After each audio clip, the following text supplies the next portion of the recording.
تو مجھے کہنے دینا وہ میری خدیجۃ الکبریٰ نہیں ہے، وہ صدیقۃ الکبریٰ ہے، لا شریک صدیقۃ الکبریٰ۔ آپ کو حسین کی سمجھ نہیں آئے گی کہ کربلا میں اتنی استقامت کہاں سے آئی ہے، نانی خدیجہ جیسی ہو، دادا ابو طالب جیسا ہو، تو پوتے اور نواسے میں یہ استقامت کیوں نہ آئے؟ یہ جینز کے اندر حسین کو کمال ملا ہے، لقب ہے ملیکۃ العرب۔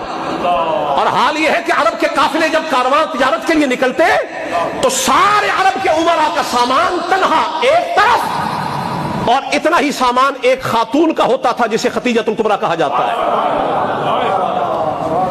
اچھا، میں نے خدیجۃ الکبریٰ کہہ دیا ہے، آج ان کا ایک اور نام حقیقی سن لیں، لقب جو ہماری زبانوں پر نہیں آتا۔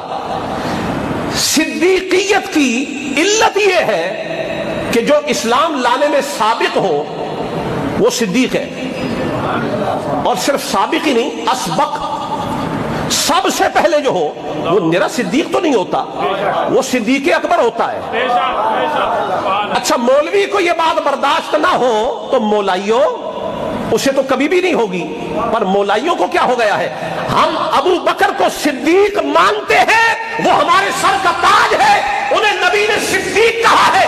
جو ان کی صدیقیت کا منکر ہو وہ رسول اللہ کے فرمان کا منکر ہے، وہ صدیق ہے۔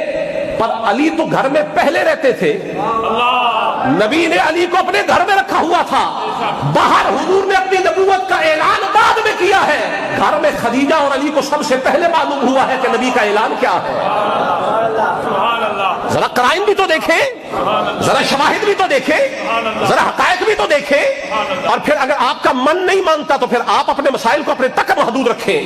علی بھی پہلے ہیں اور خدیجۃ الکبریٰ بھی پہلی ہے، تو مجھے کہنے دینا وہ میری خدیجۃ الکبریٰ نہیں ہے، وہ صدیقۃ الکبریٰ ہے، لا شریک صدیقۃ الکبریٰ۔ حضرت سیدنا عمر فاروق کے فاروق ہے نا، ہم فاروق مانتے ہیں ان کو، اور مولا علی فاروق اعظم ہے، ابو بکر صدیق ہے، علی صدیق اکبر ہے۔ یہ مہریہ نصیریہ کا جلسہ ہے، جن کا تعلق اس غیور سید سے ہے جسے نصیر الدین کہا جاتا ہے، کامل ولی، کامل سید۔ ان کے بیٹے نے ایک شعر ایسا لکھ دیا، سارے جہان ناصبیت کا جنازہ نکل گیا۔ اس سید نے بھی تھرمامیٹر ہی لگایا تھا، مولا علی کو صدیق اکبر کہہ دیا، فاروق اعظم کہہ دیا۔ حضرت عائشہ صدیقہ کہنے لگی مجھے تو ان پہ بڑا رشک آیا کرتا تھا کہ حضور ہر روز، اگرچہ ان کا وصال ہو گیا، روز ذکر حضرت خدیجہ کا کرتے ہیں، تو میں نے ایک دن کہہ دیا کہ آپ کو تو اللہ نے ان سے بہتر بیوی دے دی ہے، وہ تو پہلے شادی شدہ بھی تھی، بیوہ بھی تھی، آپ کو اللہ نے کنواری دے دی۔ تو حضرت عائشہ صدیقہ رضی اللہ تعالی عنہا کو حضور نے جواب دے کے فرمایا کہ عائشہ، مجھے میری بیویوں میں کوئی خدیجہ سے اچھی نہیں ملی،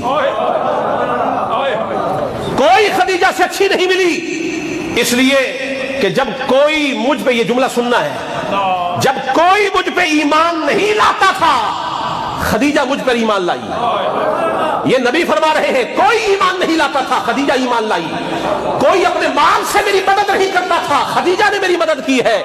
یعنی وہ ایک زاویے سے صدیقۃ الکبریٰ نہیں ہے، وہ دوہرے زاویوں سے صدیقۃ الکبریٰ ہے۔ وہ جو پورے عرب کے برابر جس کے پاس مال ہو، لیکن پھر جب 3 سال شیب ابی طالب کے آئے تو حضرت خدیجہ نے پسو پیش نہیں کیا، جو یار کا اشارہ ہو گیا نا خدیجہ اسی پہ چل پڑی۔ پورے عرب کی جو سب سے امیر خاتون ہے، اس نے 3 سال شیب ابی طالب میں کیسے گزارے ہوں گے؟ آپ کو حسین کی سمجھ نہیں آئے گی کہ کربلا میں اتنی استقامت کہاں سے آئی ہے، نانی خدیجہ جیسی ہو، دادا ابو طالب جیسا ہو، تو پوتے اور نواسے میں یہ استقامت کیوں نہ آئے؟ یہ جینز کے اندر حسین کو کمال ملا ہے، یہ کمال جینز میں ملا ہے۔ آج بچوں کے اندر باپ کی شکل آ جاتی ہے، لہجہ آ جاتا ہے، انداز آ جاتا ہے، اسلوب آ جاتا ہے، لوگ نقشے دیکھ کر پہچان لیتے ہیں کہ یہ فلاں کا بیٹا ہے۔ اگر جینز اپنی باپ سے اولاد کے اندر اتنی مشابہت پیدا کر دیتے ہیں تو حسین میں خدیجہ کی کوئی مشابہت نہ آئی ہوگی، ابو طالب کی کوئی مشابہت نہ آئی ہوگی؟ آئی ہے، پر جن کی آنکھیں ہی خراب ہوں انہیں نظر کہاں سے آئے؟ اسی لیے حضرت عمر نے اپنے بیٹے سے کہا تھا نا کہ اگر حسین کے برابر حصہ چاہیے نا تو پھر نانی خدیجہ جیسی ہونی چاہیے۔